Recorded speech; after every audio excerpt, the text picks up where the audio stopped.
Doutor, eu queria te perguntar também de oxandrolona, que, cara, no seu Instagram você já postou oxandrolona para recém-nascido, para idoso, para grávida, para deficiente, oxandrolona para... Caraca. Pro bebezinho de 120 quilos. Esse não precisa prescrever. Não precisa prescrever. E acho que foi recentemente que você fez um curso de oxandrolona para mulheres, Sim. né? Um livro, acho que foi, ou foi um curso? Eu tenho uma aula online, né, de oxandrolona para mulheres e agora na semana que vem vai chegar o livro de oxandrolona para mulheres. E a oxandrolona, assim, por muito tempo a gente sempre escutou que é droga de mulher, que é fraquinho, que é tic-tac, pode mandar, que não dá nada, pré-treino. Não dá nada. Qual que é a sua visão sobre o oxandrolona? Eu queria que você falasse também um pouco depois sobre o oxandrolona para mulher, que a gente raramente fala aqui sobre droga para mulher. Acho que é interessante a gente abordar um pouco. Dos esteroides anabólicos, existem meios, por exemplo, né, existe uma metodologia de você digitar as palavras certas, do jeito certo, né, para você jogar nas bases de dados científicas para ela te trazer esses estudos, tá? Que nem se ela falasse russo, eu tenho que escrever em russo, né, para poder fazer isso. Uma linguagem de programação para fazer isso. Fazendo isso de uma forma estruturada, que é como se deve fazer pesquisa, nas grandes bases de dados científicas, a oxandrolona é o esteroide anabólico que mais tem estudos. E mais tem estudos de boa qualidade e mais tem estudos de longo prazo. Então é o esteroide hoje que é melhor estudado, do ponto de vista clínico. Tem estudo, por exemplo, de acompanhamento de 5 anos. Caramba. De oxandrolona. Caralho. Então tem estudo, por exemplo, com 80 mg de oxandrolona em cara que tem hepatopatia. Tem vários aspectos diferentes, né, do uso da oxandrolona. Por que eu gosto da oxandrolona? Justamente por causa disso. O respaldo é muito grande e é um esteroide que tem uma adequada segurança clínica e que tem uma eficácia comprovada. Então, por isso que eu acabo gostando. E como ela tem um padrão de que ela não aromatiza e não vai aumentar o seu DHT, por exemplo, né? Então os efeitos de aromatização, de você aumentar, por exemplo, como a testosterona acontece, ou os efeitos de aumentar o DHT, por exemplo, você não tem com a oxandrolona. Você tem estímulos no receptor androgênico? Sim. Se eu der 30 mg de oxandrolona para uma mulher, cara, ela vai ter androgenização. Não é porque ela é pouca, ou seja, a relação, o quanto que ela é androgênica, o quanto que ela é anabólica, ela é muito mais anabólica do que androgênica. Então, se a testosterona fosse 1:1, a oxandrolona seria mais ou menos na casa de 10:1.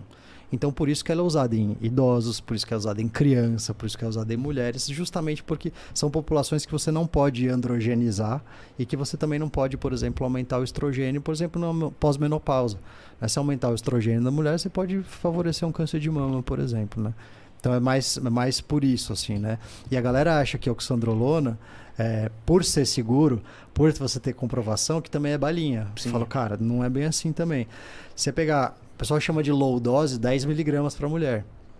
10 mg de um androgênio para uma mulher são 70 mg na semana. A dosagem masculina é entre 70 e 100. Ou seja, eu estou dando suficiente para uma dosagem de homem para essa mulher. Então, provavelmente ela vai ter androgenização. Algum grau de androgenização. É óbvio que tem as pessoas que são fora da curva, né? Eu acompanhei pessoas que estavam usando 20 mg por semana, por dia, sem androgenização, mas são pontos fora da curva. Sim, né? Não é o normal. Sim. Então, assim, eu gosto da oxandrolona por causa disso, assim. Tem um excelente respaldo de segurança e de eficácia clínica boa para você usar em diversos cenários. E assim, realmente é uma droga boa para mulher, por esses aspectos que você falou? Sim, porque ela é mais anabólica e ela é menos androgênica, né? Então, por exemplo, se você pegar num caso de doença, onde a pessoa vai perdendo massa muscular, e a gente chama de sarcopenia, né? Ou vai perdendo massa óssea, que a gente chama de osteopenia e osteoporose.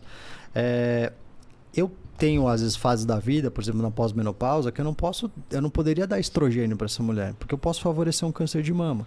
Então, você tem uma droga que não espana para nenhum dos lados, tanto para DHT, para androgenizar e tanto para aromatizar, é uma droga excelente. Por quê? Porque o foco dela, entre aspas, vai ser muito mais no anabolismo, né?